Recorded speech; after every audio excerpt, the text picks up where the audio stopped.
Sí, ya está. Ya. Bueno, hola, hola los del fondo. Hola, Hola, Fondo Norte. hola, Fran, ¿no? Bueno, gracias a todos por venir y gracias a los invitados que para un diseñador es como un lujazo tener aquí al padre y al hijo Corazón y que nos van a deleitar durante un rato y vamos a disfrutar muchísimo con lo que nos van a contar. Yo le he dicho que cuando sea mayor quiero ser como él. No se lo cree, pero siempre ha sido mi sueño, es verdad, ¿eh? Te lo juro por el Snoopy. Luego hablaremos. Hablamos. Luego te cuento. Luego hablamos. Nada más, yo los dejo para que nos cuente, ¿vale? Gracias. Sí, no. ¿Este es tuyo? ¿O no? ¿El qué? ¿Lo necesitas? Bueno, sí, para pasar las No, horas. démelos. Ay.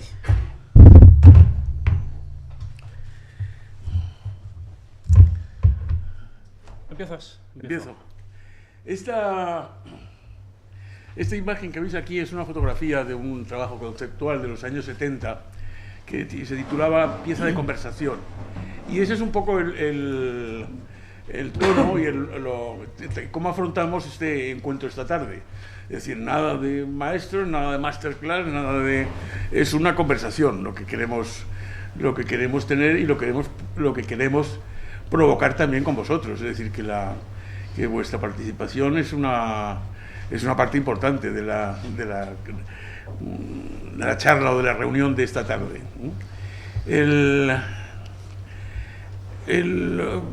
No sé si es el origen o está en que precisamente en estas semanas se acaba de inaugurar una exposición en Murcia.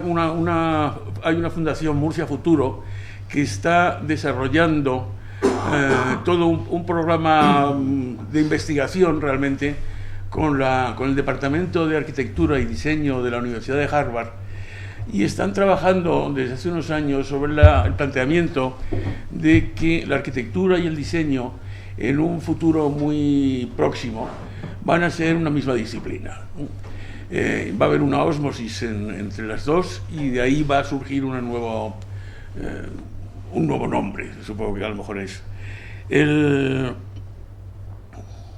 Y entonces la Fundación Murcia Futuro lo que me pedía era, por un lado, sabían que yo había decidido que ahora al cumplir 50 años de actividad profesional quería hacer una parada en el camino, reflexionar un poco,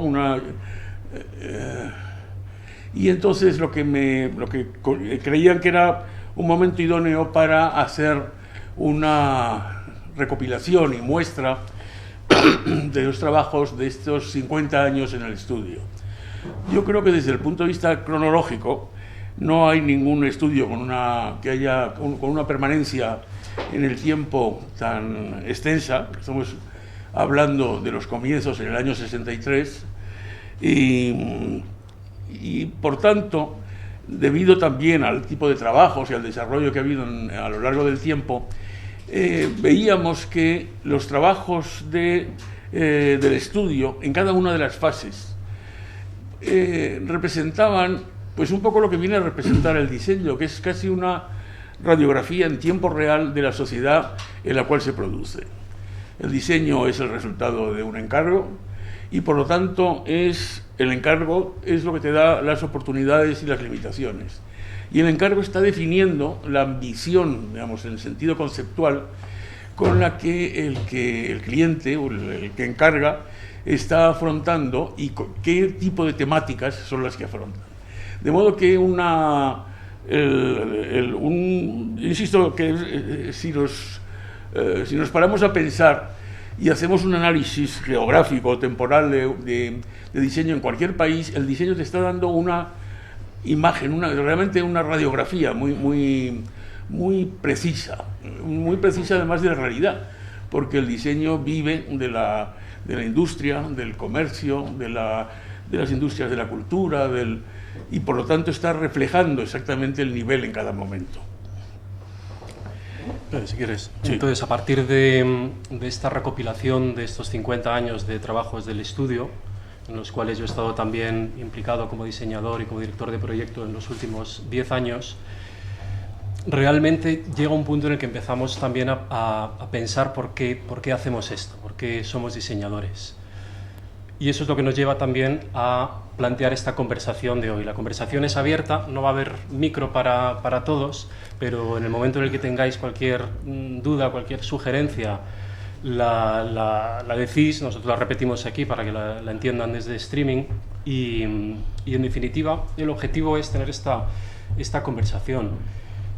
Es cierto que en estos 50 años de diseño están cambiando mucho las cosas. Estamos ahora en un momento que realmente creo que es un cambio de paradigma total en nuestra profesión.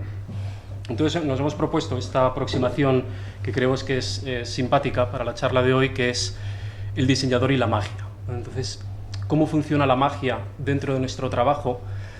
Lo vamos a exponer desde dos puntos de vista diferentes. Por un lado estaría el pensamiento mágico entendido como el pensamiento simbólico. Y bajo este epígrafe vamos a hablar de trabajos propios, de trabajos ajenos, y vamos a hablar de lo que realmente nos encanta de esta profesión, de cuál es esa magia del diseño. En la segunda parte hablaremos de la magia, digamos el pensamiento mágico entendido casi como la falta de conocimiento. Pensamiento mágico que se ha producido durante muchos años y se ha producido sobre todo en nuestros clientes y que de alguna manera creemos que ya empieza a poder conjurarse con toda una nueva corriente de diseño que genéricamente se puede agrupar en Design Thinking y del que hablaremos también un poco al final. Entonces, sobre todo al principio, el origen de la charla parte de esta frase de Wittgenstein: la creación cultural es esencialmente operar con signos, y realmente nuestro trabajo como diseñadores es también esencialmente operar con signos. Vamos a estar viendo cómo todos esos signos, lo que ha pasado es que están cambiando radicalmente, y los signos que utilizábamos hace 50 años ahora ya no los estamos utilizando, ahora estamos utilizando todo un nuevo apartado de signos. Y entonces aprovecho también para decir que hemos venido a hablar de nuestro libro. Tenemos, haz los honores, por favor. Está la app solo para iPad, pero está en el App Store, la app del libro, donde viene contenido todo. Es muy importante deciros que durante esta charla esta app va a ser gratis. ¿Vale? Es muy importante que sepáis que va a ser gratis durante toda la vida, pero que si digo que durante esta charla va a ser gratis, lo haréis con más rapidez. Y ese es uno de los trucos que estamos utilizando. No sé por qué no se visualiza tamaño completo, pero bueno, no sé. Bueno, da igual, es que normalmente lo proyectamos desde PDF y ahora estamos utilizando el Vista Previa. Pero bueno, en vuestra App Store favorita ponéis Alberto Corazón, solo para iPad, y os lo podéis descargar. Como veis, es un buen tocho. Es un buen tocho, es como producto editorial. Yo que soy de la vieja escuela, como es natural, para mí sigue siendo todavía, en primer lugar, el libro sigue siendo el artefacto comunicacional más complejo y versátil del que disponemos todavía. Es decir, yo soy un fiero defensor del libro, luego podemos hablar de ello, incluso y estoy respaldado por el propio conocimiento científico, desde el punto de vista neuronal. Mirar un iPad, por ejemplo, viene a afectar, o a hacer intervenir 4 grandes áreas en el cerebro. Pasar en las hojas de un libro, leer un libro, vienen a ser unas 12 áreas. Es decir, hay todavía una diferencia desde el punto de vista de la percepción y del conocimiento muy, muy importante en favor del libro. Como es natural, lo digital tiene el futuro y tiene una serie de ventajas y de oportunidades. evidentes. Pero desde el punto de vista del conocimiento, y eso, insisto, el libro sigue siendo absolutamente imbatible. Luego, como objeto, tiene también, para los que hemos estado en la cultura del libro y se dice que los olores son uno de los registros de memoria más poderosos. Y yo, por ejemplo, el olor de las primeras imprentas a las que fui en los años 60 es un olor que sigue teniendo para mí una carga absolutamente extraordinaria, absolutamente. Entrabas en un mundo que era otro mundo, ¿no? En estos momentos nos podemos permitir unos lujos, digamos por así decirlo, entre comillas, desde el punto de vista de la reproducción gráfica, de la reproducción de colores, de la versatilidad de los papeles, y por ejemplo, me ha llevado muchísimas tardes con proveedores de papeles a ver qué papel decidíamos para el libro. Quería un papel que tuviera cuerpo, que no tuviera peso, que tuviera mucho tacto, que no tuviera brillo, que diera una buena respuesta a la estampación tradicional y a la estampación digital. Y luego cosas muy curiosas, como por ejemplo en los cantos redondeados, que es una perversión también mía. Cuando fuimos al encuadernador, que es el eterno encuadernador, el gran encuadernador de siempre, me dijo, pero hombre, qué pena, hace 3 años los libros de canto redondo se hacían con un troquel, ¿no? En la encuadernación. Y entonces dijo, hace 3 años tiramos los troqueles porque esta es una cosa que ya no se hace. De modo que tuvieron que inventarse una herramienta para darle la curva al canto. Digo todo esto por hacer una apología del libro, que está en los mejores establecimientos del ramo. Y de todas formas venimos a hablar no solo de... No, pero espera que hago... No, y la otra es que efectivamente... es que el libro tiene 320 páginas, que también hicimos el monstruo, que se llama, sabéis, en la encuadernación, para ver el volumen con el papel, y entonces decidí que este era el máximo posible. Si a partir de aquí ya es un tocho complicado, pesado y tal. De modo que en el libro lo que están es apuntados,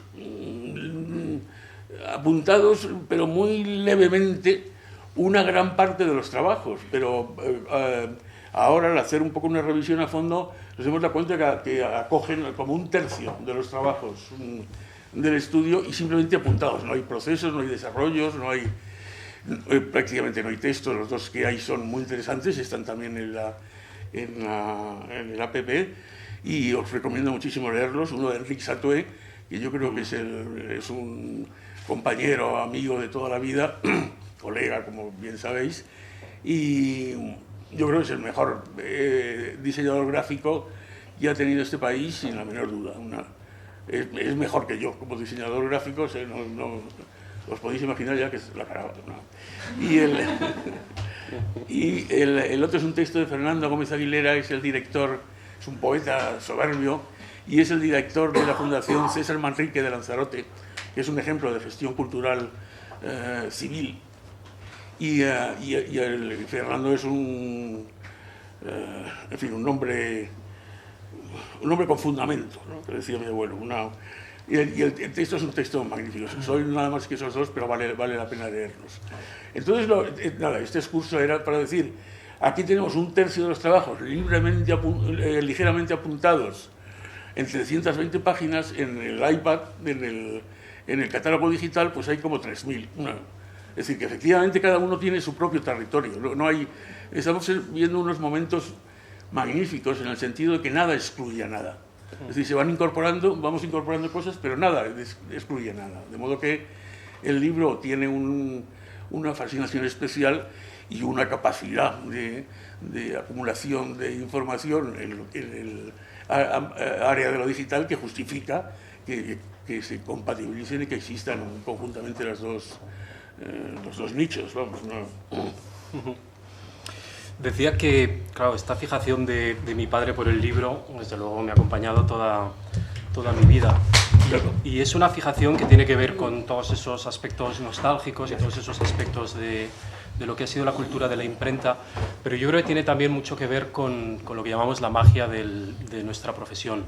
Cuando doy clase y quiero explicarle a mis alumnos qué es la magia en el diseño, siempre traigo este libro. No sé si lo conocéis, es la versión tipográfica de La cantante calva, que es una obra de Eugene Ionesco, una aproximación tipográfica de Massin, que es realmente soberbio. La verdad es que este libro es mi libro de cabecera desde hace muchísimos años, el libro al que vuelvo cuando tengo dudas sobre este mundo tan extraño.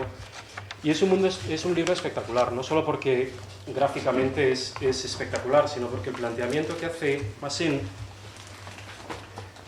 es mostrarnos cómo funciona una obra de teatro en papel. Entonces lo que hace es que nos va presentando cada uno de los personajes, cada uno tiene su tipografía. Es una obra de Ionesco, el teatro del absurdo, y es una obra que realmente leerla es complicado, tienes que leerla en contexto, leerla sin imágenes es muy difícil de comprender, porque tiene mucho que ver con los tempos, tiene mucho que ver... Es como leer un guión de cine, no tiene... Efectivamente, entonces realmente hay un momento aquí en el que a mí me fascina profundamente el trabajo gráfico. Ese es un trabajo soberbio, en blanco y negro, un trabajo tipográfico espectacular, unas páginas increíbles que van ganando en complejidad hasta que se vuelve absolutamente loco, como Cacatús. Pero realmente lo que más me ha interesado siempre de este libro es la aproximación que tiene a lo que ahora llamamos diseño estratégico o design thinking. Creo firmemente, y no tengo ni idea porque no está documentado, pero creo firmemente que Massin hizo este libro porque fue a ver esta obra de teatro y se quedó planchado. Estaba en la butaca viendo esta obra, que es espectacular. Yo no he visto el montaje original, he visto también otros, y realmente la primera vez que ves algo así te quedas fascinado. Es una cosa que te deja... vamos pasando por ahí, con vuelta, por favor. Es una cosa que realmente te deja sobrecogido. Y para mí el interés es cómo hace este tipógrafo francés para compartir esto con nosotros. Para mí la clave del libro y la clave de la fijación también de mi padre con el libro es lo que hoy en día decimos compartir. Realmente esto es una obra de teatro que se estuvo representando durante muchísimos años. Creo pues se sigue representando, pero es una obra de los 70, ¿eh? Y el libro es de los 70 también. Bueno, la obra es de los 50, de hecho. Sí, la obra es de los 50. En París queda solo esa obra. Que sigue todavía. Sí, yo creo que sigue, ¿no? Sí.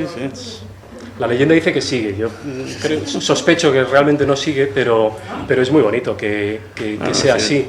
Porque realmente es muy espectacular. Entonces yo me imagino el viaje de Massin, como os decía, eso, planchado en esa butaca diciendo, esto que acabo de ver es que es increíble. O sea, supongo que a todos os ha pasado el ver algo de Lepage o ver algo que realmente estás en la butaca diciendo, o sea, esto no me lo puedo quedar para mí. Esto tengo que sacarlo fuera y esto quiero compartirlo. Y la forma de compartirlo es el libro. O hasta ahora, siempre decimos cuando estamos con la gente de Casa del Lector, decimos que el libro ha sido el mejor transmisor de conocimiento hasta ahora. Y en ese sentido, todo nuestro amor, respeto, reverencia, todo, pero hasta ahora. Realmente ahora estamos en un cambio de paradigma. Para mí, lo increíble además de este libro fue que fue el primer libro que yo compré por internet. Claro, estamos hablando, ¿qué tal? Ponte. Estamos hablando de una revolución que ha sido muy rápida. Estábamos viendo antes, la primera foto que ponía mi padre es del 74, yo nací en el 71. O sea, ya estaba haciendo fotografías. De repente este libro, pues yo creo que lo compré a principios de los 90. Recibir esto por internet para mí también fue decir, esto es increíble. O sea, realmente parece una novela de Auster, pero creo que Massin hizo este libro y convenció a la gente de Gallimard para que yo lo pudiese comprar por internet. Entonces, claro, lo bueno es que nadie me lo puede rebatir. Pero realmente esa es la magia, digamos, gráfica. La magia es eso. Sí. ¿Te interrumpo? Sí.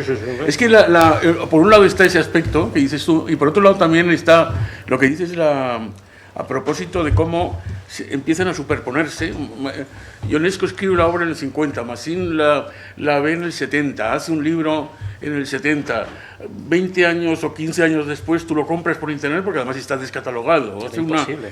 Y además compro la edición inglesa, porque la original es francesa, que es también una aproximación tipográfica excelente. Sí. Y era... todo eso significa un contexto. El contexto, ¿cuál era el contexto en este país? Que ese es y realmente, es decir, el diseño solo es diseño. Y realmente, y tal como nosotros lo ejercemos y lo utilizamos en unas sociedades libres y abiertas. Hay un montón de iniciativas siempre beneméritas y ligadas al diseño, sobre todo al diseño industrial, para el tercer mundo, para no sé qué, hacer aparatos de radio con las cacas de las vacas en la India o hacer cosas, pero en fin, son ejercicios, ejemplos de buena voluntad que no significan gran cosa. De modo que vuelvo otra vez a insistir en el comienzo, el encargo es la clave del asunto. Y el encargo solo es posible en sociedades libres y abiertas. ¿Qué es lo que me ha sucedido a mí? Que esa situación la encuentro en el año 76 o en el año 77. Yo empiezo en el 63. Es decir, realmente lo que hacíamos era diseño editorial, básicamente diseño editorial. La dictadura, entre otros beneficios, tenía el de una censura tan estúpida como implacable. A mí me censuraban las portadas de los libros, por ejemplo, y era siempre el censor. Yo le decía, pero bueno, ¿y esto? Yo no sé por qué, pero tú me estás aquí intentando colar algo. Ese era el argumento de fondo de modo que, como desde el punto de vista anecdótico, en el 70 me enteré que había que darse de alta como profesional en algún sitio, a efectos de Hacienda. En aquellos años eran los llamados sindicatos verticales, y entonces fui a la oficina correspondiente y entonces les expliqué lo que hacía para ver en qué apartado profesional tenía que ir. Y explicarles lo que hacía y explicárselo a aquel funcionario de los sindicatos verticales me llevó hora y pico. Y al final el hombre no entendía nada. No entendía nada y no tenía ni idea de dónde. Y entonces empezó a comentar con otros compañeros de la oficina, y al final, de consenso, todos decidieron que el apartado en el que estaba, y tengo el carnet todavía, era el de circo y variedades. Sí. La palabra diseño no existía, no era un término que se utilizara para nada, y el término venía por el lado de Cataluña, que era un neologismo que ellos habían adaptado, que era grafistas. Hacíamos gráficos y por lo tanto éramos grafistas. Así como chascarrillo, en un momento de irritación, como a lo largo de la vida y en este país te tienes que acostumbrar a estar irritado con cierta frecuencia, me diste unas tarjetas que decía grafista leninista. Quiero decir que y en la exposición se ve muy claramente, porque en general se ha tratado de exponer los originales, digamos, para imprenta, y es, por ejemplo, un trabajo de artesanía en el que se hacía en los 10 primeros años. Yo me los pasé dibujando las letras. Una cosa como el Letraset fue un descubrimiento avanzadísimo, y aquello ya era una liberación de todo. A continuación la Repromaster, pero ya por los 70, que te permitía empezar a trabajar con la imagen fotográfica. De modo que a lo que deberíamos llamar ya diseño en el senso estricto, en este país comienza en los 80. De modo que es una actividad muy reciente, muy joven, y que ha tenido que correr muchísimo para homologarse con, pues igual que ha sucedido con el país, para homologarse con nuestro entorno europeo. Ahora ya estamos en un momento realmente donde han cambiado muchas cosas. Yo creo que todo esto que hemos vivido como sociedad era sobre todo unos momentos en los que cada nueva tecnología anulaba la anterior. Y eso, pues también nuestro oficio y en realidad en todos los desarrollos profesionales, pues era bastante frustrante y era un lío. Cuando realmente nosotros lo que defendemos es que nuestra profesión siempre ha sido contar historias, ha sido lo que ahora se llama storytelling también, que nosotros llevamos haciendo durante muchísimos años. Son historias visuales, como esta de Bolt Soprano, o son historias más conceptuales, o son historias que tienen texto, a veces son historias que no tienen texto. Realmente el momento en el que estamos ahora, a mí me parece precioso, porque ahora se dice... Las historias que estamos viendo, estaba en Valladolid este fin de semana en un evento sobre User Experience, que por cierto patrocinaba Readability, y que ha sido fantástico, súper interesante, y había paralelamente una exposición de Vivian Maier, que es una fotógrafa también, un caso extrañísimo de los años 40 en Estados Unidos, y viendo esas fotografías realmente, escogía cualquier fotografía y decías, es que es increíble la historia que hay aquí. O sea, aquí es de repente una fotografía de un soldado con su chica que se están despidiendo, se están encontrando, y simplemente los elementos que están en la mesa son los que ya te están contando la historia. Ese también es la magia de nuestra profesión, el storytelling. Y lo fantástico es que ya no estamos en la época del O. Como os decía antes, las tecnologías ya no anulan lo anterior. Ahora estamos en la época del I. Estamos en la época del I y en otro momento también muy bonito de la época, que es el dudar, que es y que casualmente es mi nombre. Mi nombre es Oller, además mi apellido Corazón Bravo.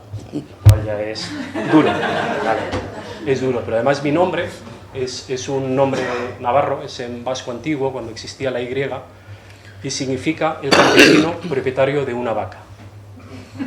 Entonces esto fue mi ruina social en el colegio, desde luego, un día que lo conté. Pero sigo encontrándome compañeros del colegio de hace 30 años que se acuerdan de mi nombre. Y esa es la fuerza del storytelling. Se acuerdan también de episodios que habría que olvidar, pero se acuerdan de mi nombre, entre otras cosas. Yo creo que de todo el grupo fue el único que no tuve apodo. ¿Ya para qué? ¿No? Era como el campesino propietario de una vaca. Y realmente, pues esa es una parte de nuestro trabajo, que es cómo generar recordación, cómo conseguir que tú te acuerdes, qué voy a hacer yo hoy para que vosotros dentro de 10 años os acordéis de mi nombre, por ejemplo, y cómo enlazamos todo eso con la capacidad de contar historias. Hoy lo he tuiteado antes por la mañana, porque es una preciosidad, es un libro que escribe mi padre en el 84, en el 85, que es El hombre que hace letras. Entonces es un pequeño libro muy para niños. Es para niños y cuenta la historia del hombre que hace letras.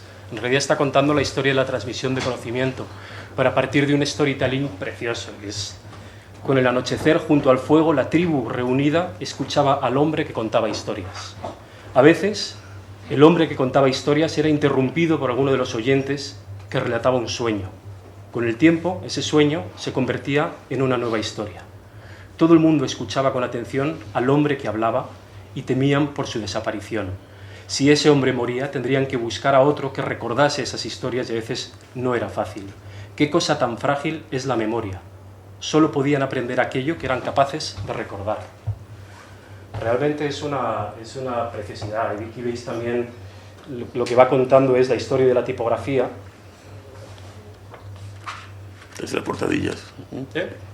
Con las portadillas y la historia del hombre que hace letras, y cómo, gracias al hombre que hace letras y gracias en realidad la escritura y más tarde la tipografía, se transmite el conocimiento. Y la verdad es que ese es uno de los aspectos claves que nos parece y que también con esta revisión de años de trabajo es tan importante. Saber que nuestro trabajo está enfocado a hacer que tú recuerdes algo.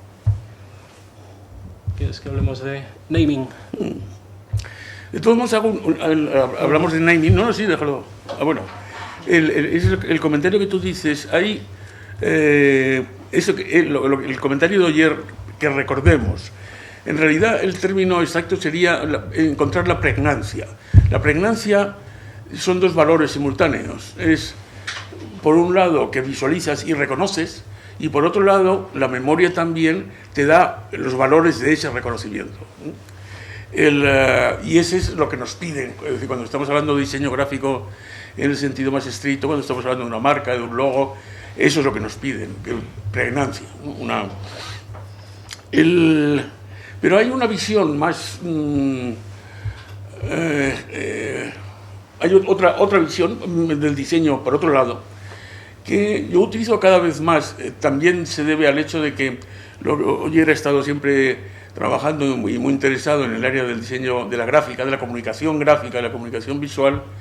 A mí el llamado diseño industrial, que luego hablaremos de él porque me parece que ya no, yo creo que son ya una misma cosa, pero en fin, sigue existiendo la dicotomía diseño gráfico, diseño industrial, siempre me ha interesado muchísimo.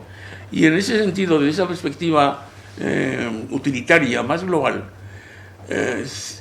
cada vez más tengo más claro que el diseño es una herramienta, que es la herramienta sobre todo, mejor, de la que disponemos para mejorar nuestra relación con lo que nos rodea, con nuestro entorno inmediato, con nuestro entorno cultural, con nuestro entorno objetual, con el simbólico, es decir, es una herramienta para mejorar nuestra relación.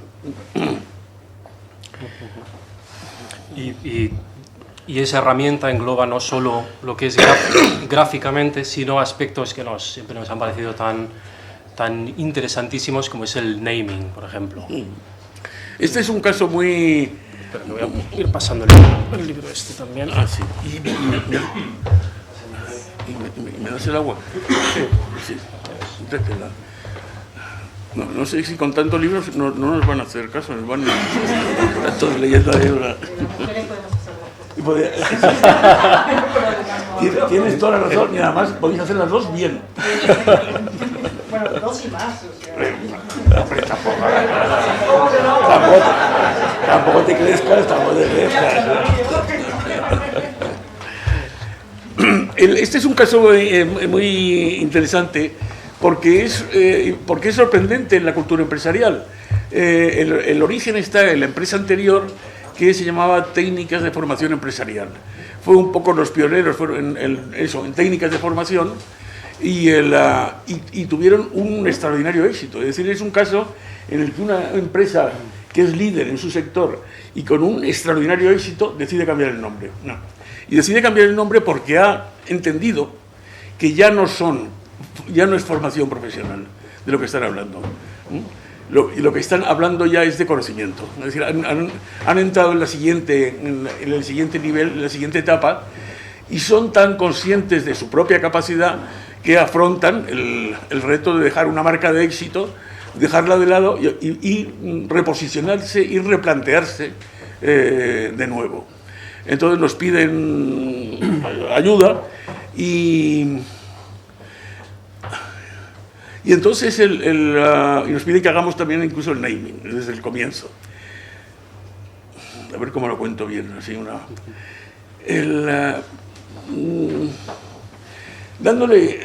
reflexionando y haciendo entre nosotros, en fin, para hacerlo corto, llegamos a un primer punto, que es, estamos hablando de conocimiento y estamos reconociendo, como nos está sucediendo ya en esta conversación, que el conocimiento a través de la lectura es el vehículo central. Y la lectura son las palabras, tipografía, de modo que el modo gráfico en el que podemos dar imagen especular de lo que puede ser el conocimiento es utilizando la tipografía de modo muy inteligente y muy creativo, digamos, y por otro lado aludiendo también a sus propios genes, a su propio de dónde sale y a qué cosa es. De modo que cuando hicimos el naming, hicimos los primeros planteamientos, era toda la comunicación que va a desarrollar Cadmo, va a ser una comunicación exclusivamente textual en un primer momento. Se va a prestar muchísima atención. Ahora, curiosamente, el libro, por ejemplo, de Massin que presentaba ayer, es un poco un ejercicio también ahí de creación a partir de la palabra escrita. Y todos los soportes, la presentación, se hizo una presentación en el Círculo de Bellas Artes muy espectacular, todo va a estar centrado en la comunicación tipográfica y en la palabra. Entonces, ¿qué nombre encontramos? Y entonces tuve una inspiración. Vamos a ver, el alfabeto, ¿cómo se origina? Y tenemos ahí siempre dos corrientes. Una corriente que es la lingüística, que explica la evolución a partir del alfabeto fenicio, el griego primitivo. Hay una incidencia curiosa que está todavía en los congresos de lingüística, todavía se sigue manejando de vez en cuando, que es la aportación de la escritura ibérica a la formalización del griego primitivo, y de ahí es donde saldría realmente el alfabeto. De modo que la escritura ibérica, que es todavía un área muy desconocida, muy poco estudiada, puede que sea a lo mejor una conexión interesante para manejar desde el punto de vista de gráfico el origen del alfabeto. Hay otro origen de las cosas, como siempre, para nosotros que somos como griegos de segunda. Yo querría ser griego de primera, pero ya me pillé un poco tarde. Entonces, es decir, nosotros cuando tenemos que buscar el origen de algo están los griegos. Y cada vez más.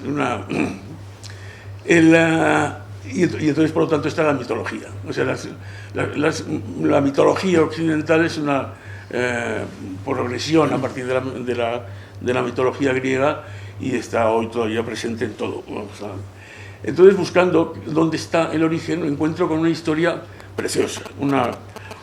El origen es las bodas de Cadmo y Armonía. Armonía es una hija de Afrodita, diosa, no me acuerdo quién era el padre, que es un humano. Es decir, es uno de los pocos casos en que en la mitología lo que hay son seres que son mitad dioses, mitad humanos. Y en un momento determinado aparece un príncipe tebano que viene en un barco fenicio, claro, y atraca allí las costas. Como los griegos, para ellos, por encima del amor está la amistad y está el acoger al extranjero. Le acogen, le llevan allí y le piden que cuente su historia. Entonces cuenta la historia de él, de dónde viene, que es larga, complicada y muy, muy bonita también, pero no os la ahorro ahora. En total, que no se sabe bien cómo, porque esto lo cuenta Tucídides y luego Heródoto. El caso es que ligan, para entendernos, Cadmo y Armonía. Y entonces deciden que se casan, ¿no? Y entonces hay los preparativos de la boda, en la que van a estar presentes todos los dioses, todo el Olimpo, junto con los hombres, pues, todos los reyes griegos. De modo que finalmente, o sea, el final es la última vez en la que dioses y hombres están juntos en una celebración. Entonces llega el momento de los presentes, de los regalos de la boda, y hay la descripción que hace Heródoto, es fantástica. En fin, cada uno presenta sus cosas, los regalos maravillosos. Júpiter dice que era, ¿cómo te acuerdas? Todo lo perfecto. O sea, le regala todo lo perfecto, y no sabemos qué puede ser. Y entonces llega el momento en el que el novio tiene que hacer también su regalo. Y entonces Cadmo se levanta, coge su cinturón, se desanuda el cinturón, en el cinturón hay una bolsita pequeña y vuelca la bolsita sobre la mesa. Y entonces lo que hay dentro de la bolsita es el alfabeto. Heródoto lo describe diciendo: son como insectos. Ay, qué rabia. Sí. Sí, bueno, no me voy a acordar. Pero en fin, el asunto tan... A ver. Son vocales y consonantes unidos en signos minúsculos, garabatos de un silencio que no calla. Pero es verdad que había una descripción Como que son patas de mosca. como pequeñas patas de mosca. Como metáfora es precioso, ¿no? Y las letras son el silencio que no calla. Entonces, en ese momento los dioses comprenden que si el hombre dispone del alfabeto, es decir, dispone de ese elemento de recordación, las historias de los dioses y sus andanzas y todo eso van a ser recordadas por los mortales, y más vale que entonces no vuelvan a verse juntos, ¿no? Se van al Olimpo, comprenden que ellos ya tienen que estar, o de Sidramele, tienen que estar por ahí, y los hombres ya empezarán a arreglarse con la escritura y con... Ese es el origen de... Entonces le pusimos el nombre Cadmo, y la historia de Cadmo y Armonía era uno de los argumentos de toda la promoción y toda la salida de la compañía y de... bueno, en fin, que manejamos muchísimo. Y yo creo que era sobre todo o sea, cuando te planteas trabajos de naming o cuando te planteas cualquier trabajo de diseño, en definitiva la pregunta que estás deseando que te hagan es: oye, ¿por qué? ¿Por qué te llamas Cadmo? Y la respuesta siempre es: me alegro muchísimo que me hagas esa pregunta. ¡Buah! Les cuentas esto, que además tiene que ver con el conocimiento, con tal.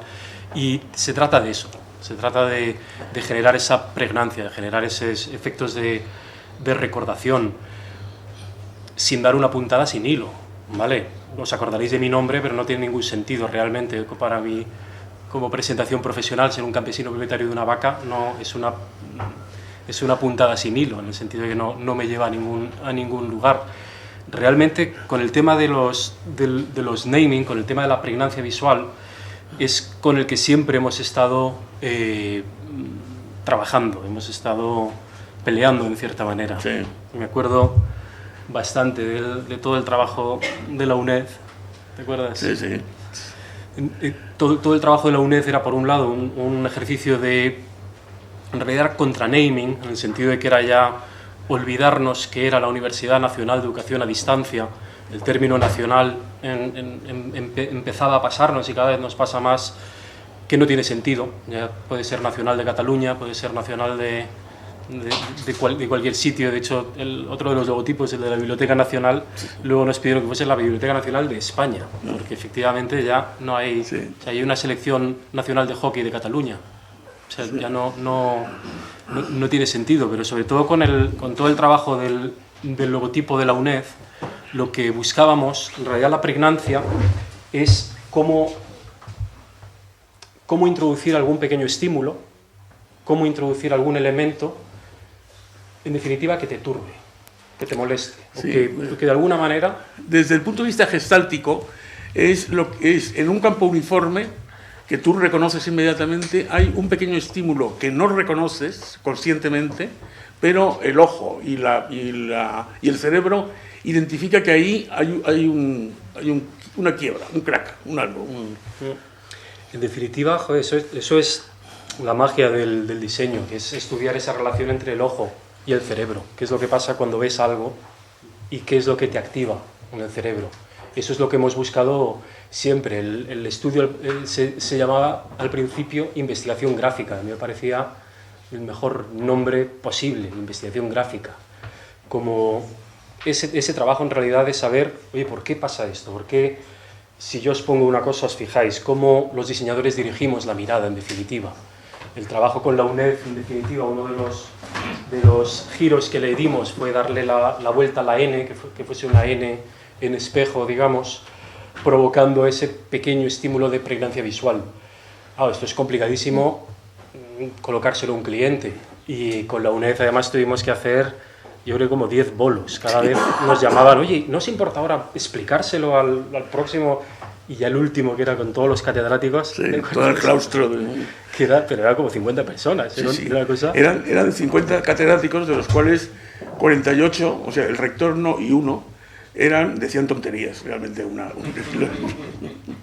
Pero tuvimos la suerte, claro, aquí de repente nos metíamos con el tema del color. Nosotros ya, luego lo haremos un poco de esto, Sí. no creemos que el color adscriba, no creemos que el color represente. Suelta esto. O sea, de repente se te echan al cuello y en el momento en el que estaban ya a punto de comernos, se levantó el catedrático de percepción visual y dijo, no me acuerdo cómo fue, pero fue como de la vida de Brian, a estos tienen toda la razón, no les...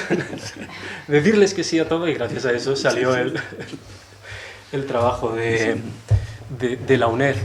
En definitiva, esos trabajos de naming, a mí hay un trabajo que siempre me fascinó del estudio, yo no estaba entonces ahí, que era el trabajo de cercanías. Un trabajo, desde luego, desde el punto de vista gráfico, me parece excelente, pero hay un aspecto que yo me enteré ya estando en el estudio, que era el naming. Realmente cercanías no se iba a llamar cercanías, se iba a llamar pues, un acrónimo, como le gustan a los ingenieros, como los ferroviarios, como Talgo, como AVE. Todos los trenes de toda Europa, todos son acrónimos. Red Nacional, alta velocidad, vapor, no sé cuántos. Y realmente el ejercicio de cercanías a mí me pareció también excepcional. Estamos hablando también de hace muchos años, en el sentido de que era un naming centrado en el usuario y no centrado en el ingeniero. Eso es un salto y es una pelea que tenemos los diseñadores continuamente, que decimos que es de sentido común, pero que aparte de porque es de sentido común y aparte de porque lo vemos tan claramente, es que facilita enormemente la relación con tu entorno. O sea, es que llamarle cercanías es justo eso, es cercanías. Llamarle talgo, pues es llamarle talgo. Y yo creo que ese es también todo el objetivo del diseñador, es buscar esa complicidad, esa empatía, esa capacidad de mejorar tu entorno. Uno de los mejores ejemplos es siempre el plano, hacer un plano. Hacer un plano es que un mapa es una pasada, porque es realmente la forma en la que estás consiguiendo ayudar a la gente. Los planos de ferrocarriles, como los de autobuses, incluso los de metro, en estos años, en todas las ciudades españolas, eran planos yo no me acuerdo cómo es el nombre, pero de reproducción de la topográfica. No eran esquemas, no eran gráficos. Y la cercanía se implantó inmediatamente en las principales ciudades, y los planos fueron un elemento en que continuamente en las oficinas de cercanía recibían peticiones de todo tipo de organismos, de ayuntamientos, de no sé qué, para poder hacer uso del plano, porque habían descubierto que de repente, claro, estaba la información tal como debía ser, ¿no? Sobre planos también, en estos congresos que he estado en Valladolid, daba una charla César Astudillo, que nos proponía un juego que me gustó mucho, que es no sé si lo conocéis, yo no lo conocía, es el Animals on the Underground, que es a partir del plano del metro de Londres, gente que encuentra animales. Y es que realmente para mí también fue uno de esos momentos de decir, es que esto es mejor que El Principito. O sea, realmente tienes aquí el elefante metido en el sombrero, metido en la boa, metido en... Es increíble, esto realmente es parte de la magia que, al margen de lo anecdótico y de lo simpático que son estos bichos, y al margen de que enseguida hay que hacerlo con el plano de cercanías, por favor apuntároslo todos, hay que ponerse con el plano de cercanías, el del metro, con todos, porque es que es fantástico. En realidad tiene también mucho que ver con nuestro trabajo, tiene que ver con extraer esos pequeños detalles. Creo que en muchos aspectos el trabajo del diseñador es saber fijarse en detalles que pasan por alto. Es saber ver esa magia y explotarla de una forma comercial, que no hay ningún problema, porque en definitiva para eso trabajamos. Esto ahora se hacen unas camisetas, unas tazas, un todo, y se está explotando comercialmente, y lo hacen genial, y vamos, me tengo que comprar una ya, porque son una chulada. Pero realmente es parte consustancial de nuestro trabajo, el estar siendo capaces de esquematizar toda la información que recibimos, que es hacer un plano en definitiva, extraer de ese plano lo que consideramos que es más importante, y luego, por supuesto, tener también la visión de que el mapa no es el territorio. A mí este es el lado de artista plástico de Alberto, no sé si lo conocéis, es pintura, escultura, y la verdad es que yo que asisto desde un asiento privilegiado, es formidable. Yo me quedo también totalmente absorto, yo, entre otras cosas porque yo ni siquiera vengo del punto de vista artístico. Yo estudié Ciencias de la Comunicación, mi aproximación al diseño siempre ha sido de la información, no sé ni siquiera dibujar, pero y ya cuando son este tipo de obras que tienen que ver también con la tipografía, con el plomo, que en cierta manera también es un poco esa dualidad, ¿no? Del arte, el diseño, el mapa, el territorio. Sí, yo he tenido siempre un problema en... Este es un país, como bien conocéis todos, en los que si haces una cosa muy bien tienes que a veces disimular un poco.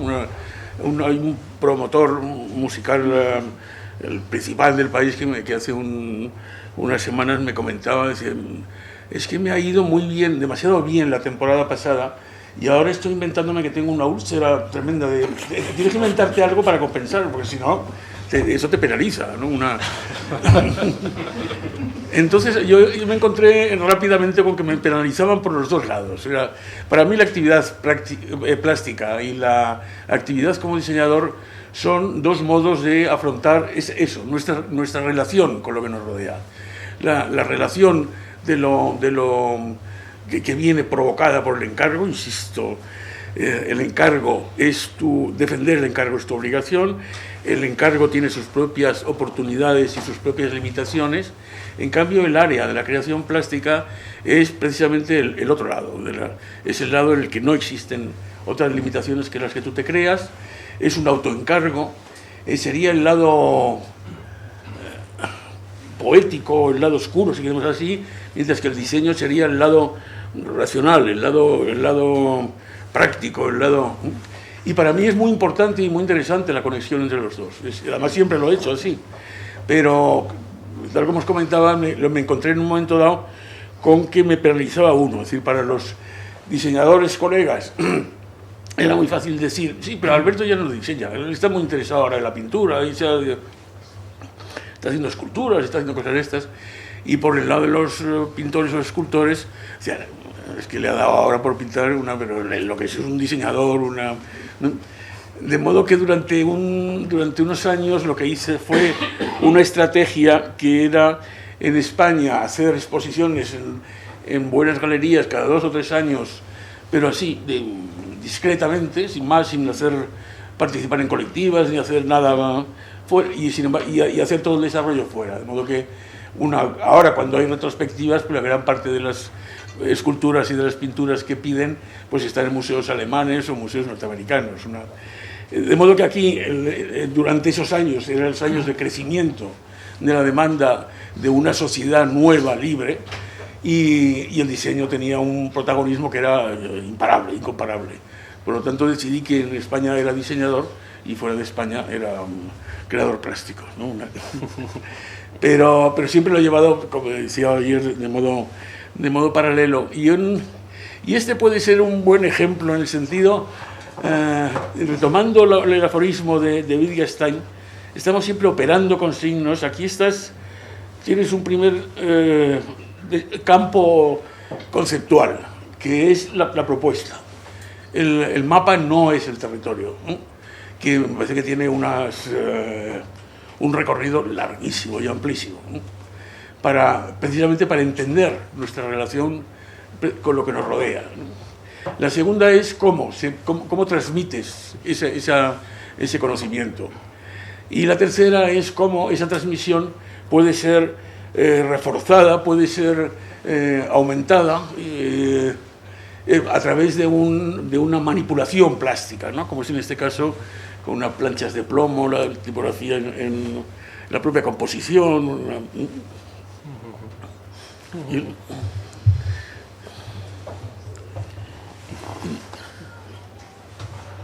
¿Y cómo saltamos aquí? Yo creo que el mapa no es el territorio, nos remite también a un mundo casi gráfico. Y ahí es muy interesante también la irrupción del mundo del diseño industrial y el ver cómo se afronta también de forma diferente un encargo que es el del teléfono Domo. Este es un encargo del año 2000, el estudio, que la verdad es que hoy en día ya... Siempre digo que hablar del año 2000 es hablar de hace un siglo, y es efectivamente hablar de hace un siglo. Es que además el encargo es del 98, el teléfono se sale en el 2000.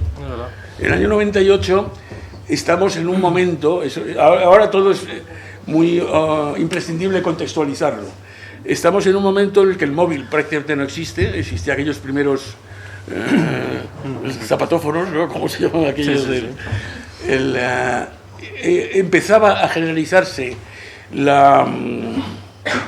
como el teléfono inalámbrico, es decir, ya no tenías que tener teléfonos repartidos por la casa, si con un inalámbrico ya manejabas todo el espacio, y por lo tanto estamos asistiendo a los momentos finales del teléfono de mesa, porque además aparecían también en ese momento nuevas demandas, como era la conversación A3, la grabación de mensajes, el registro continuo de los mensajes. Es una serie de servicios, incluso servicios de SOS, de ayuda, que son las teclas rojas.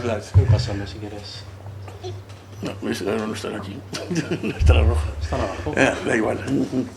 Bueno, el asunto era que estábamos hablando de un artefacto en el cual ya había que hacer un planteamiento conceptual que tuviera muy en cuenta las nuevas condiciones.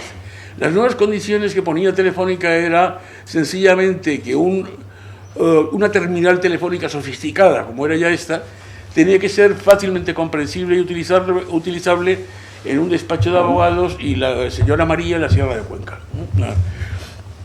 De modo que ahí había un área de trabajo. Otro área de trabajo era qué es lo que pinta un nuevo electrodoméstico en el repertorio de electrodomésticos de la casa. Y entonces ahí lo que hicimos fue, si el teléfono es ya uno, o como mucho dos, es el teléfono fijo, digamos, de casa, estará en el salón y en muchos casos está también en la cocina. Pero lo que ya no hay es teléfonos por la casa. Al teléfono en el salón se le daba en aquellos años todavía es decir, era como el televisor también, una cosa que tenía en fin, su espacio y su espacio simbólico.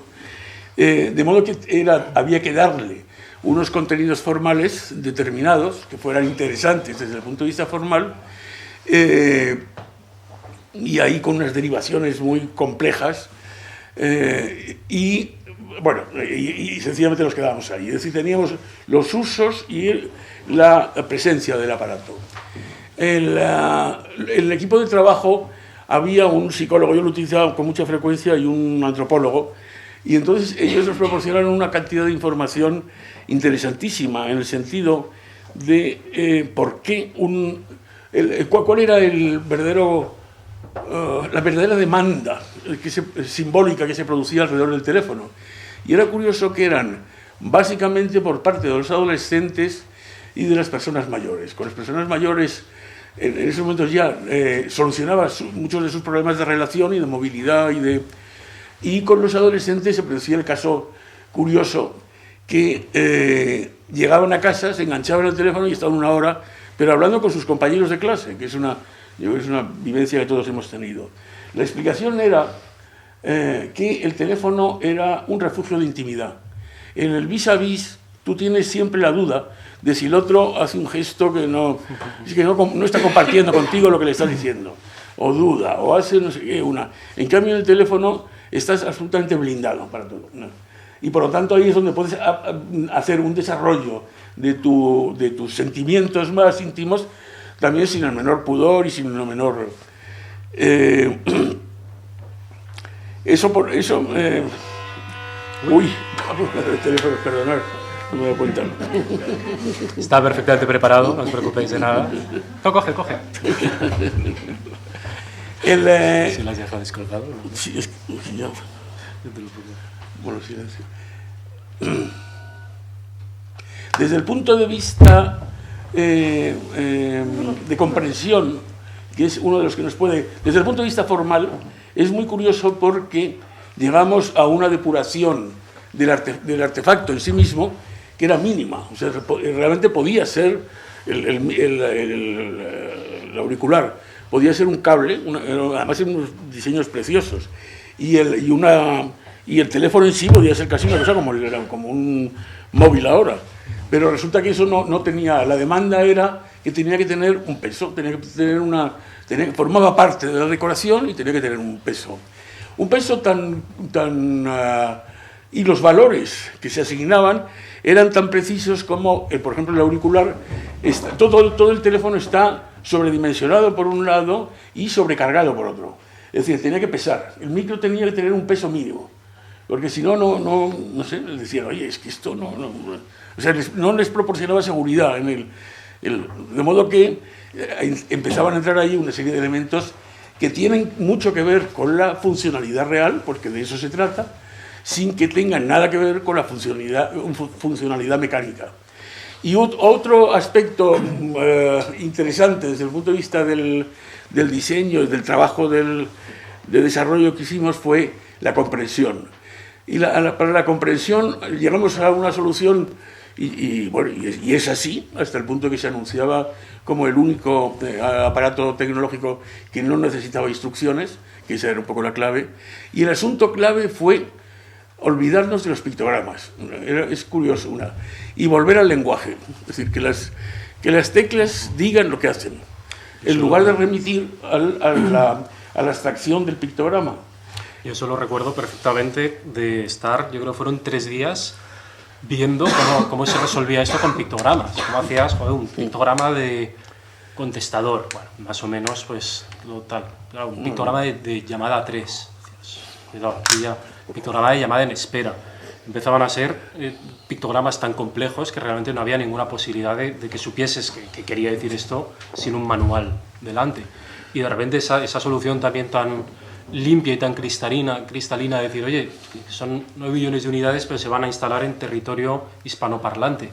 ¿Por qué no usamos letras? ¿Por qué no usamos palabras? Volvemos al lenguaje.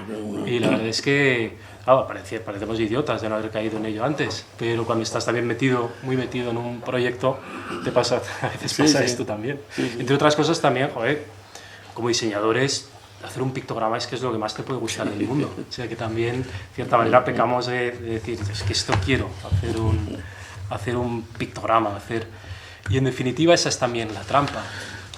Y es una trampa que nos lleva a otro aforismo que decíamos antes, el mapa no es el territorio, está un poco cortado por ahí, pero es detrás de las palabras hay cosas. Entonces este también es un aforismo que nos parece iluminador, nos parece precioso y que tiene mucho que ver con nuestro trabajo, tiene mucho que ver con la transmisión de la cultura, con la transmisión del conocimiento. Detrás de las palabras hay cosas. Y el encargo son palabras. Entonces es muy importante aprender a escuchar qué es lo que te están pidiendo a través del discurso que establecen. Por ejemplo, en estos casos, en general en casos con asientos, siempre dicen, necesitamos un banco, no sé qué, necesitamos Decía, ¿por qué no me encargas cómo puede descansar una persona durante un corto periodo de tiempo en una determinada circunstancia? Porque no te sale un banco, puede salir otra cosa.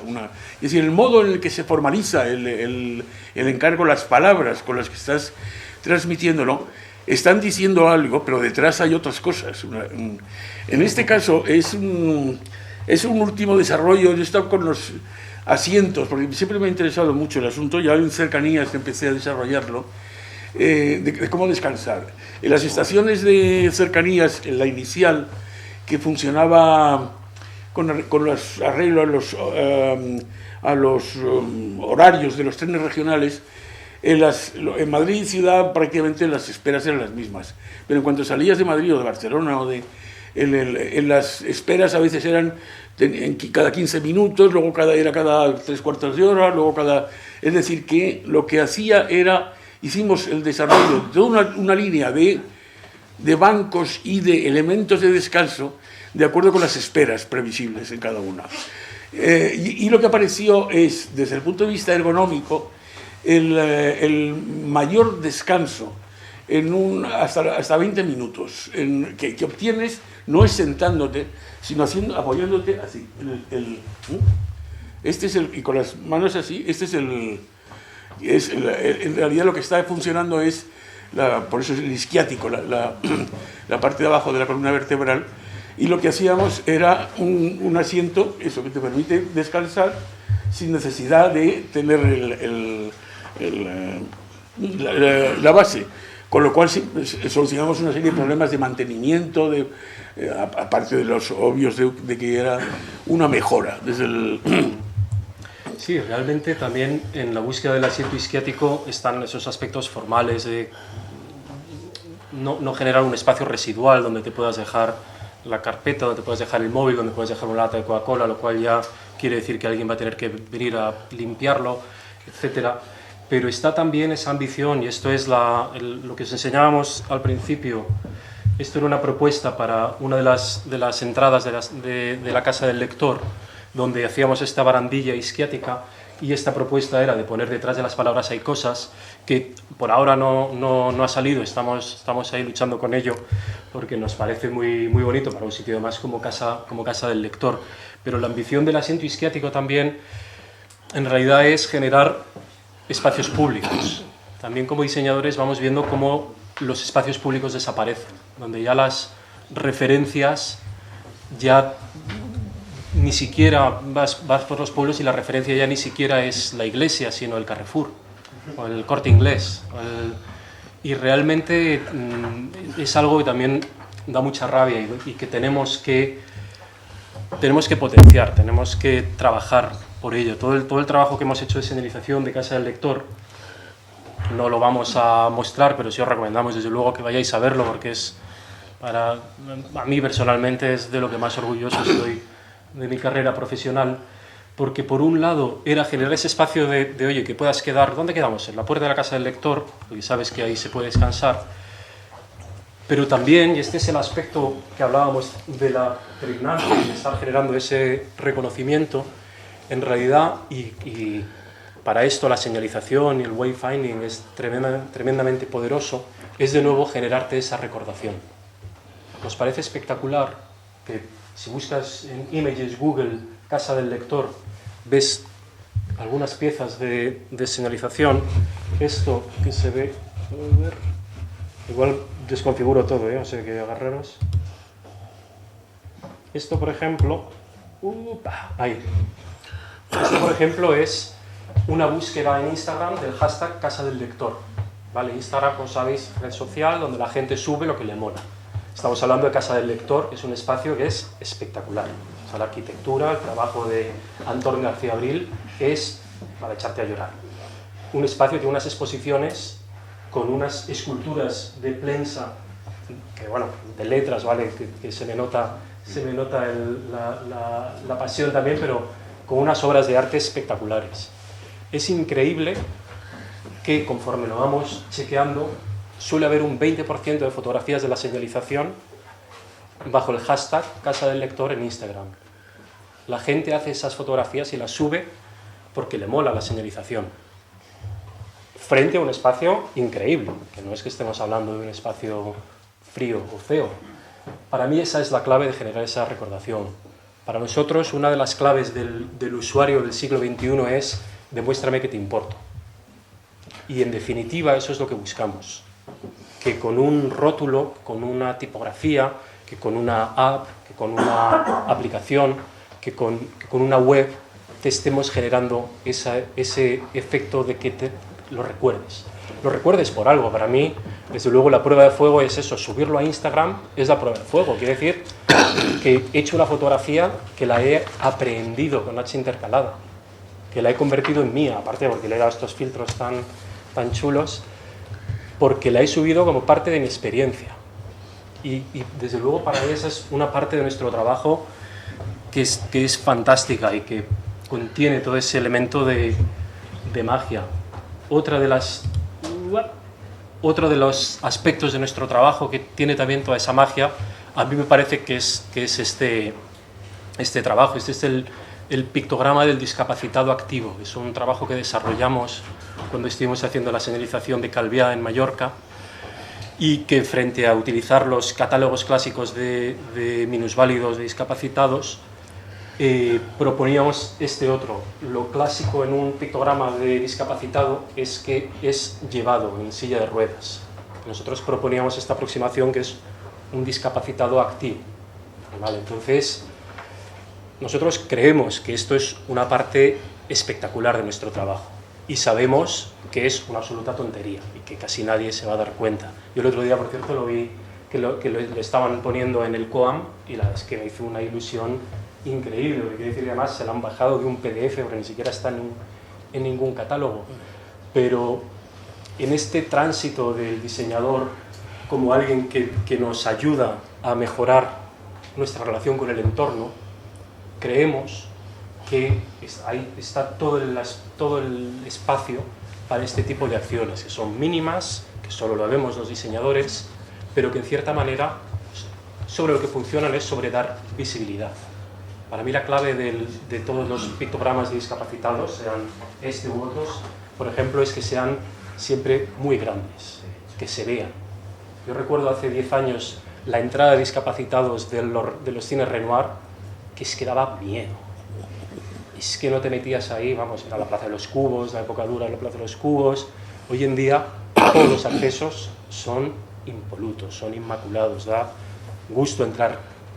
Creo que una parte muy importante de nuestro trabajo se trata de dignificar con pequeños gestos, con la medida en lo que cada uno sea capaz de hacerlo, pero sobre todo frente a colectivos tan históricamente ninguneados como han sido todos los colectivos de discapacitados, darle esa habilidad y darle esa visibilidad y esa fuerza siempre que podamos.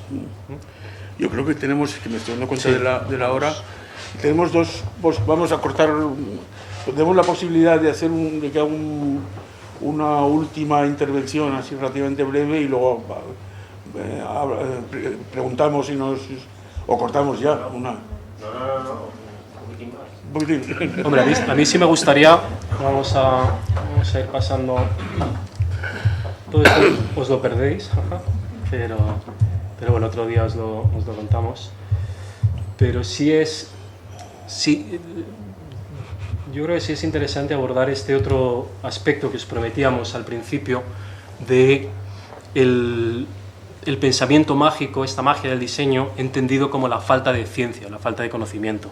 ¿Quieres aquí hacer un poco...? Sí, pero sería eso, lo del pensamiento mágico, ¿no? Sí. Sí, vale. No. Entonces voy a ir rápidamente, es que bueno, se nos ha echado el tiempo encima. No. La amenaza de esta charla era, con la palabra magia, había un lado, que es un poco el que está insistiendo Oyer, de la magia del... Y otra que a mí me importa mucho es la presencia, la prevalencia todavía del pensamiento mágico en la actividad diaria, en niveles muy altos de racionalidad y de toma de decisiones, porque tiene mucho que ver con nuestra relación con los clientes. Lo que voy es a leer, porque si no me lío demasiado. Lo que me notaba era que el pensamiento mágico consiste en atribuir poderes especiales a cosas, ¿no? En las culturas tradicionales el repertorio es inagotable, desde los objetos, los talismanes, los amuletos, hasta los signos gráficos, en el que ahí el repertorio es todavía más amplio, todo lo que tiene que ver con el mundo del curanderismo Así llegamos al siglo XXI, en la cultura... las creencias mágicas desde el Neolítico se van adaptando a las particularidades de cada cultura, de modo que las formas cambian, pero los contenidos son exactamente los mismos, ¿no? los amuletos, eso van, cada uno tiene el asirio, el siberiano, pero el contenido es exactamente eso. Y así llegamos al siglo XXI. En la cultura postindustrial, en la que muchas de esas creencias siguen estando, pero expresadas de otros modos. Estos nuevos modos a veces tienen que ver con una expresión pública, aceptada y reconocible, como son, por ejemplo, los juegos de azar, los que siempre lo que estamos es esperando, y de repente eso nos redimirá de la vida, nos creará una vida nueva, será toda una fuente de un repertorio inagotable, aceptado socialmente, y que incluso tiene su propia patología, que es la ludopatía, ¿no? Y hay otro, pasando por el repertorio inagotable de las supersticiones, y eso que yo siempre me deja perplejo, como la cantidad de supersticiones que en general el personal tiene. Yo creo que no tengo ninguna, pero los colores, con la escalera, con el gato, con el no sé qué, y además todos son, a veces son a favor y a veces en contra. Un gato negro puede ser de suerte o puede ser mala suerte, dependiendo de no sé qué. Y hay un apartado que es muy curioso también, que es el que tiene que ver con la anticipación del futuro, que son desde las predicciones astrológicas, que están en todas las revistas, en los periódicos y todo, y que eso quiere decir que tiene muchísimos lectores y que tiene muchísima credibilidad. O sea, que si eres Tauro del 15 al 20 tienes que hacer no sé qué, y si no, Y luego el apartado que en los últimos años crece muchísimo, que es el de los videntes y las videntes. Yo os aseguro que he tenido muchísimas, pero muchas, experiencias de confesiones de gentes en los trabajos. Y en los trabajos llega un momento en el que la confianza que se genera es enorme, y un día te vas de copas y entonces ese día te cuentan la verdad. Y la cantidad de gentes en puestos importantísimos, tantos políticos como empresariales, que terminan diciéndote que tienen un vidente y que para las decisiones consultan y te puedo asegurar que el mío es, porque me dijeron el otro día que no sé qué, me recomendaron, pero no. Es realmente muy importante, ¿no? Es decir, que no se toman, el apartado de toma de decisiones, que tendemos a pensar que se obedece a criterios de racionalidad y de experiencia. La racionalidad y la experiencia pueden ser fácilmente barridas por todos estos adherencias de pensamiento mágico que todavía están en nuestra cotidianidad.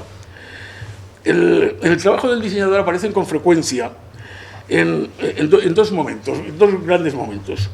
Uno es el momento del encargo. En el momento, con alguna frecuencia, de modo explícito o implícito, sobrevuela la creencia del poder del diseñador, que va a conseguir que a través de un logotipo, y el logotipo se convierte en un elemento mágico, ese producto, esa compañía, ese no sé qué, va a tener un éxito garantizado, ¿no?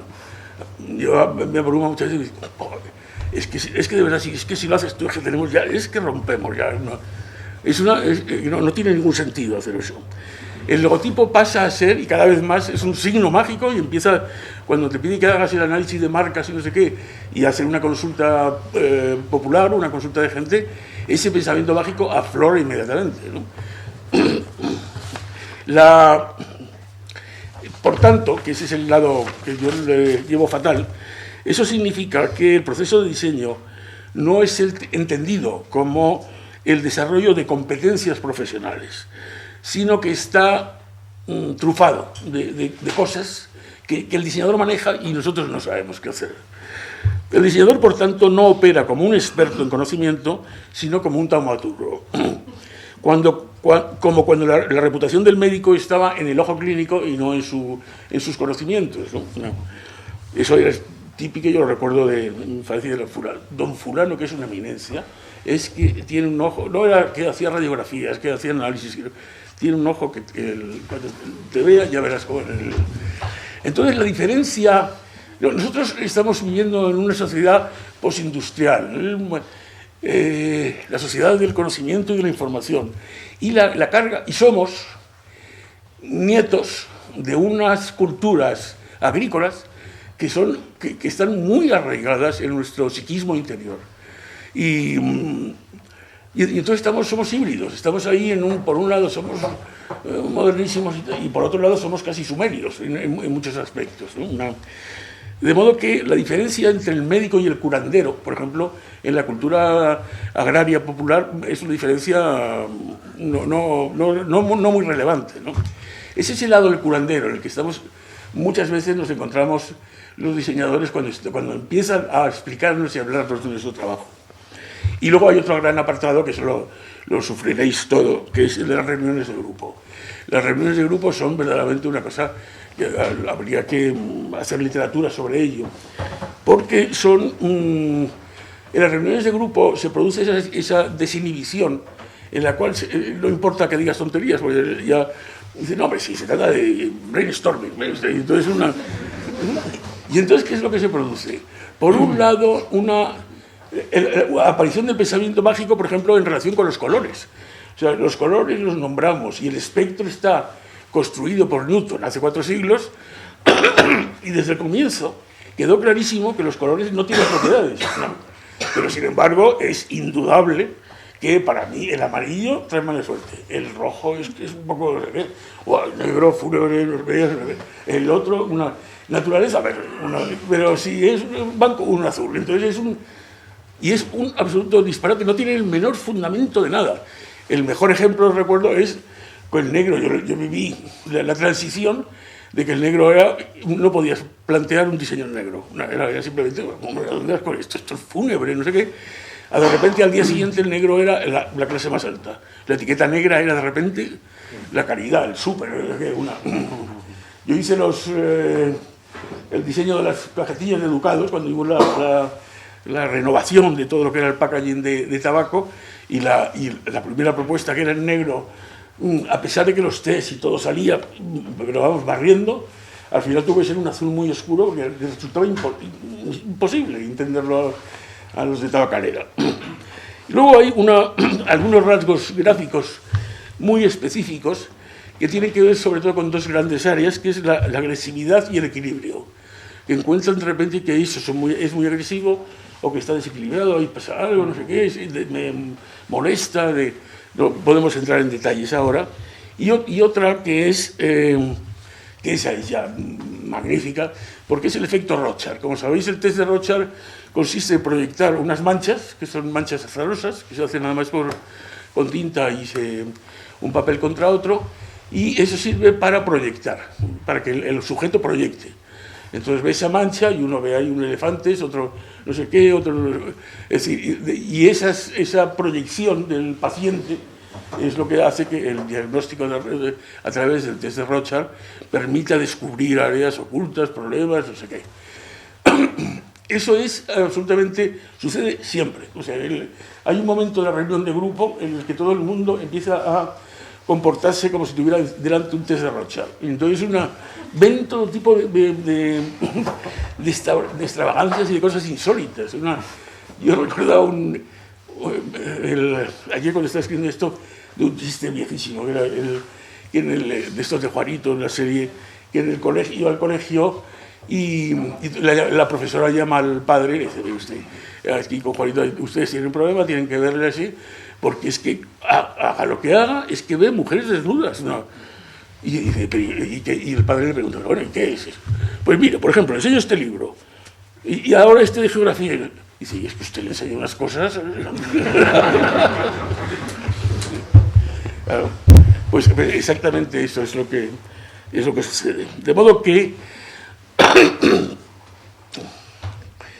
aparte de esta liberación de poder compartir estas penurias con colegas y con amigos, es darnos cuenta que estamos todavía manejándonos realmente en esos niveles en los cuales la llamada racionalidad opera en un determinado nivel y por debajo de él hay una carga de psiquismo profundo que está operando con mucha fuerza y que hay que tenerla muy en cuenta. Pero realmente también eso es una descripción de lo que ha sido también el cliente típico, que ya está también cambiando mucho. Hay otro aforismo que no consigo que cuadre aquí, que es: los límites de mi lenguaje son los límites de mi mundo. Y en cierta manera sí creemos que estamos ahora en este en este momento en el que están cambiando nuestros lenguajes y estos lenguajes están cambiando los límites de nuestro mundo, los límites de nuestro trabajo. Yo personalmente estoy metido en una investigación que llamo Which Way Out, que es saber cómo funciona la relación del diseñador con el cliente, que esto pues saldrá de alguna manera, saldrá un artículo en algún medio, en algún momento dado, pero donde sobre todo lo que nos vamos dando cuenta es cómo los nuevos medios están configurando la nueva comunicación.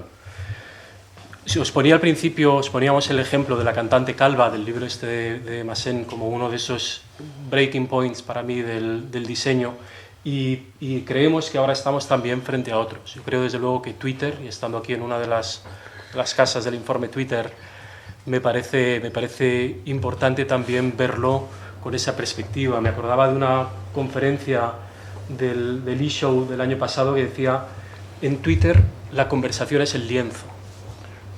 Y realmente creo que ahora el reto como diseñadores es comprender cuál es ese lienzo. El Twitter, desde luego, a mí me parece uno de los grandes inventos de la humanidad. Lo pongo por encima del GPS. Que el GPS me parece que es la pera. Y por debajo del lápiz. Yo sigo diciendo que el lápiz es el mejor amigo del hombre. Cierto. Pero realmente la diferencia entre Twitter y el GPS es que Twitter no es tan fantástico en sí. Lo que es increíble lo que hacemos con él. O sea, el GPS es la pera en sí y te lleva a Estocolmo sin un mapa, y eso es increíble. Pero Twitter es lo que hacemos con él. Creemos que estamos ahora viviendo este momento en el que empezamos a cambiar los focos de atención, y todo lo que hemos estado viendo de cómo movernos de user-oriented al nuevo reto que creemos que está ahí, que es el user-powered. Realmente, ahora es el momento en el que el diseñador ya no tiene que ver con formas, no tiene que ver con colores, no tiene que ver con su capacidad de dibujar. Ahora el diseñador, y es el design thinking, y es también UX, y es strategic, y es todos los adjetivos que le queramos poner, pero una de las claves fundamentales es esto: cómo conseguir que los usuarios potencien lo que hacemos. Pongamos por caso que yo tengo un servicio y te lo ofrezco, tú lo compras, y yo lo que voy a intentar es que tú, que me has pagado por ello, te enriquezcas por tener ese servicio. No te enriquezcas de una forma económica, sino que te enriquezcas en experiencia, que tus recuerdos de esa experiencia sean buenos. Creemos que esa es una de las claves del mundo que se está redibujando ahora, y que realmente es un momento espectacular. Creemos que ese sí es el superpoder de los diseñadores, que es ser capaces de ver estos elementos. Y bueno, la última diapo quería que fuese yo mismo. Ah, sí. Sí, me ha preguntado antes Silvia por el chaleco que llevaba. Ah, es verdad. Sí, y la verdad es que me gustaría que lo contases. Este es un chaleco de diseñador que diseñé en los 70, y porque en aquellos años el estudio prácticamente era irrelevante, porque te pasabas la vida en la imprenta. Y entonces tenías que llevar el instrumental de trabajo, realmente lo tenías que llevar encima. Existía mucho que era una profesión de nómadas. Y entonces diseñé un chaleco en el que llevaban los tipómetros, cuenta hilos, no sé qué. O sea, todos los artefactos propios de aquellos años. Entonces, los paquetes de tabaco, recuerdo que siempre había un bolsillo para el paquete de tabaco, siempre, sí. Para la pipa.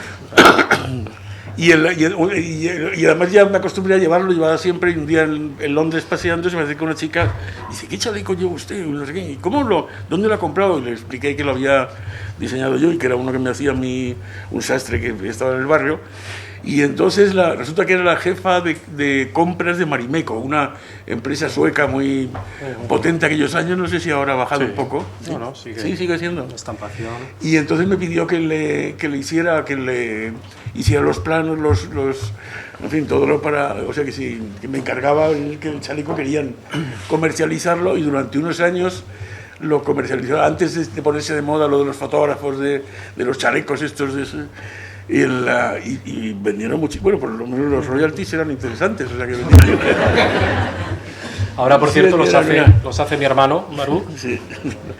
Y entonces es muy curioso porque en todo el instrumental, la carga del oficio, que podías llevarla encima, no ahora, sino cuando hicimos una revisión por no sé qué, en el 90, no había uno solo de las cosas que iban en el chaleco que existieran.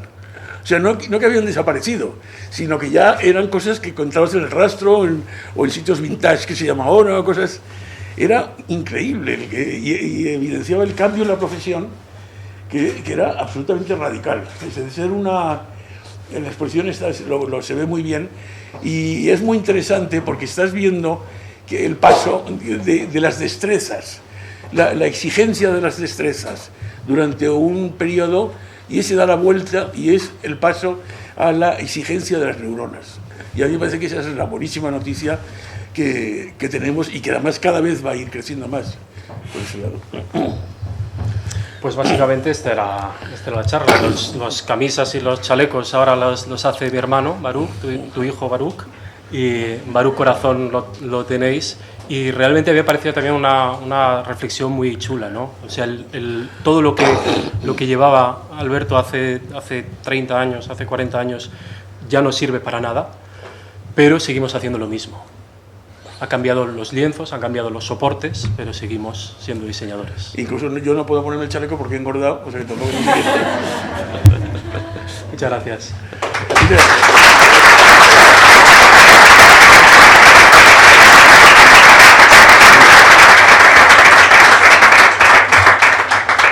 Y ahora no sé cómo hacemos con las preguntas, solo hay un micro, ¿no? Nosotros no tenemos ningún problema, o sea que Bueno, yo creo que vamos a quitar esto de aquí porque será más fácil para poder hacer las preguntas. No, no va a ser un lío para hablar. Si repetís, repetir. preguntas... Pues que sean cortas. Eso. Bueno, pues venga, ánimos. Y hacemos como Fernández y Fernández. Yo diría aún más, ¿no? Yo aún diría más. Está bien. ¿Por qué Telefónica inventó el Domo 2? ¿Perdón? ¿Sabes que el Domo... Preguntan- Y no me niego que Telefónica me lo cambie y se vende en segunda mano. ¿Quién inventó el Domo 2? Preguntan en la sala quién inventó el Domo 2. Pues fíjate que es como ya el teléfono es la primera noticia que tengo y me disgusta muchísimo. Voy a entrar mañana con Telefónica a ver qué sí, sí. Lo dicen los técnicos que todo el mundo lo llama el Domo 2 no lo quiere nadie. El Domo, por cierto, el naming es también mío, o sea que es que también, pues la va a cargar Telefónica. Muchas gracias. Sí, yo es con respecto a lo que habéis contado antes del chaleco, del nuevo paradigma del user orientado, ¿no? Yo creo que ahora tenemos un doble riesgo porque pienso que se está dejando demasiado protagonismo al usuario. El usuario en sí mismo no es una persona que deba saber de todo, ¿no? Pero sí que es verdad que para determinadas cosas, a nivel administrativo, por ejemplo, o institucional, se lanza ahí concursos, ¿no? Para que sea cualquiera que pueda hacer un logotipo, cualquiera puede tener una opinión de todo. Yo sé que en esto no soy, vamos, habéis expresado vuestras ideas, ¿no?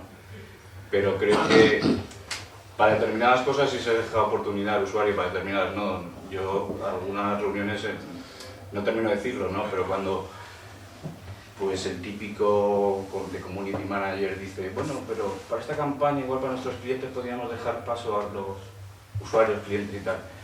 A mí se me ocurría decirle, oye, y si cualquier usuario puede en cualquier momento ser un programador o puede dirigir la empresa, ¿te parece bien? ¿Sabes? O sea, que decir, hasta cierto punto sí, pero esto de alguna manera es una profesión, o sea que no... Sí, yo creo que la pregunta es eso, si el usuario es también quien puede tomar estas decisiones, ¿no? Sí, vamos, yo ahí pienso que son dos campos totalmente diferentes, lo que es el usuario como aliado tuyo de la comunicación y lo que es el usuario como alguien sobre el que haya que dejar una serie de decisiones o que hagan una serie de propuestas. Eso realmente es lo más difícil de todo lo que hacen aquí, de todo lo que hacen, de todo el trabajo que hacen de focus groups, de análisis, claro, es muy complicado. Yo también hay veces que tengo estas dudas. Es muy difícil hacer buenos test y es muy difícil saber hasta qué punto el feedback de un usuario te está resolviendo un problema o te está planteando otro. Es complicado. Como diseñadores tenemos una forma muy concreta de pensar. Esto lo hemos estado hablando también mucho estos días, y una de las conclusiones es que el diseñador, la forma de pensar que tiene es que plantea soluciones para dar con el problema. Hace casi un trabajo veníamos ahora hablando también de conjeturas, y es una toma de decisiones que no son deductivas, sino abductivas. Entonces, claro, eso es un ecosistema muy extraño, porque además somos extraños y nuestra forma de pensamiento es muy extraña. Ahí en realidad lo que planteamos es cómo puedes involucrar al cliente o al usuario final en ese camino. No quiere decir cómo puedes pasarle tu trabajo, cosa que no queremos. Pero no queremos por eso, porque nosotros sí sabemos dónde está el objetivo y el usuario no. Y luego hay otro asunto desde el punto de vista sociológico, que se nota una diferencia, notamos una diferencia enorme cuando estás trabajando fuera de España y cuando estás aquí, que es la cultura del consumo, la cultura del consumidor. En el ámbito europeo en general, el consumidor es un consumidor que entiende cuál es en general la función y el valor del diseño. En España todavía eso no se da, no hay ninguna conciencia de cuál es al revés, sigue habiendo esa visión de que el diseño es esa cosa estrafalaria, complicada y que hacen los diseñadores, ¿no? De modo que una verdadera progreso, un verdadero avance, una verdadera mejora en la cultura de consumo sería absolutamente imprescindible. Yo insisto en las asociaciones que, en lugar de hablar tanto con la industria, con eso, habría que hacer también con las organizaciones de consumidores. En muchos de los periódicos ingleses y alemanes y sobre todo en Estados Unidos hay continuamente secciones en las cuales se hace un análisis de los productos que salen desde el punto de vista de diseño, de los productos que salen al mercado y desde la perspectiva del diseñador. Cuando estamos hablando incluso de sostenibilidad, de no sé qué, de eso tiene que ser una demanda del consumo, si no es imposible. Y ahí el déficit todavía es un déficit importante. Más o menos. Bueno. Era una pregunta muy difícil. Una muy sencilla. ¿Un diseñador debe marcar su estilo o debe ser ecléctico? Yo, en mi opinión, debe ser absolutamente ecléctico. O sea, para mí, cuando me dice, uy, el otro día vi una cosa tuya, me fastidia, porque mi deseo sería que fuera anónima. Y sin embargo, cuando dedicas al arte plástico... Claro, todo lo contrario. ¿Cómo vives ese...? Estupendamente, lo digo. Sí. No, siempre es... De mis matrimonios, los sucesivos matrimonios que he tenido, del diseño y la creación plástica es el que siempre permanece. Nos llevamos muy bien. De todas formas, con lo que preguntabas, yo esta duda también me acuerdo una vez hablando con Manuel Estrada sobre esto y me dio una respuesta que me pareció que estaba muy bien. Decía, si el problema no es el estilo, sino que tu estilo esté penalizando tu thinking. O sea, el problema es cuando dejas de pensar y aplicas un estilo. Mientras tú hagas el thinking y estés resolviendo ese problema, que es tu estilo, fantástico. Si el cliente, no sé si sabes venderlo también y en ese sentido eres lo suficientemente hábil. Yo tengo una pregunta con respecto al naming. A mí me ha encantado la historia de Cadmo y Armonía. Mi duda es, o sea, es muy bonito todo cuando llegas a conocer la historia y tal, es sonoro, por lo cual también funciona, pero ¿no crees que también tiene que tener una estrechísima relación? O sea, que yo, porque no me acuerdo cómo se llama, pero Es uno que tiene una empresa de hacer nombres y se llama... Sí. El nombre de las cosas, Eso, Fernando el nombre de Beltrán, las cosas. fantástico. Y el otro día escuchándole en Radio 3 decía, todo el mundo cuando voy a un sitio me dice, ¿qué nombre más bonito? ¿Qué significa? ¿Qué hacéis? Y entonces dice, tengo un problema con mi nombre, porque la gente no sabe por el nombre a qué me dedico.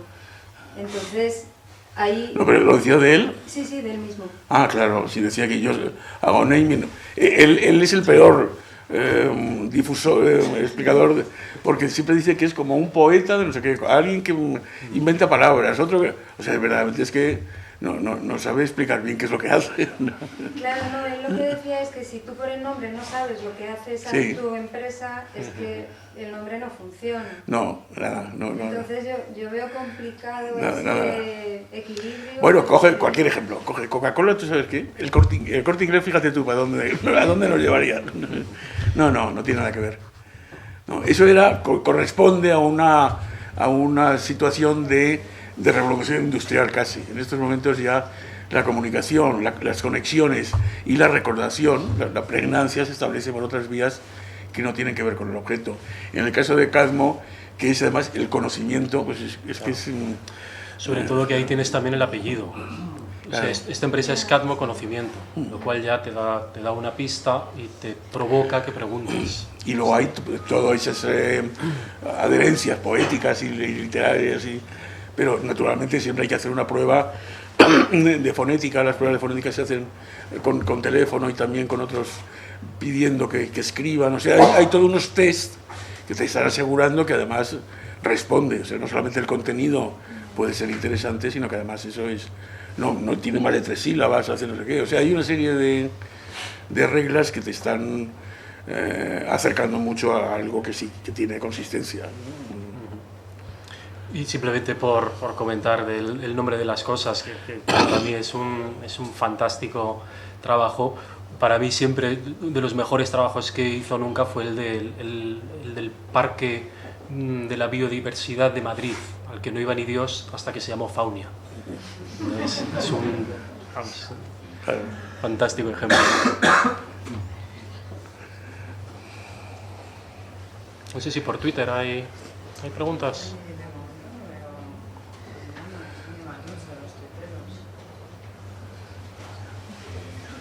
Una pregunta, cuando haces arte ¿te gusta que te pregunten qué significa? No, no, dejo de pintar por eso. Sí.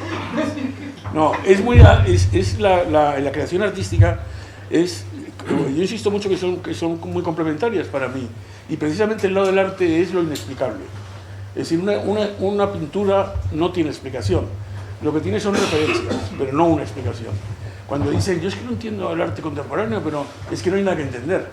Tampoco entiendes la novena sinfonía, ¿no?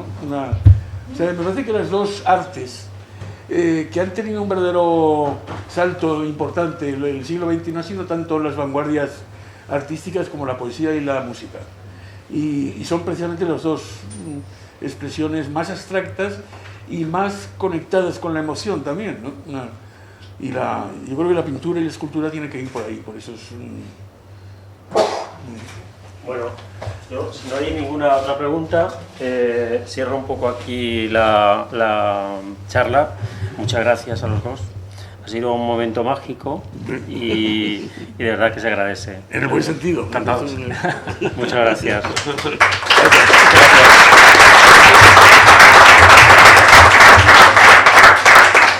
Vamos a hacer unas fotos ahora, si no. Sí. Estamos...